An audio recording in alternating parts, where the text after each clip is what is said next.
So উইকেন্ডে ব্রেকফাস্টে আমি কি খাই এখানে দেখতে পারতেছেন এটা হচ্ছে প্রোটিন প্যানকেক এর মধ্যে আছে oats protein powder powder milk chia seed and beetroot powder এর জন্য এটা লাল কালার আর এখানে হচ্ছে অনেকগুলা ডোরি ফিশ।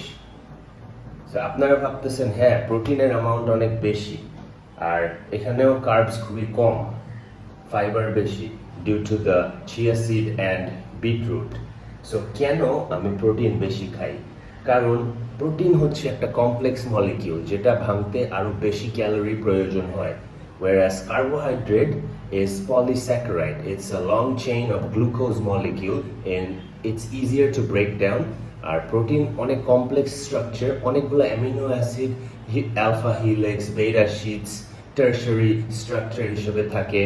সো এইগুলো ভাঙতে বডি আরও ক্যালোরি ইউজ করে। সো আপনারা যদি হাই প্রোটিন ডায়েট রাখেন you are in fact using more calories to burn that. Body usually stores carbs as glycogen as body fat.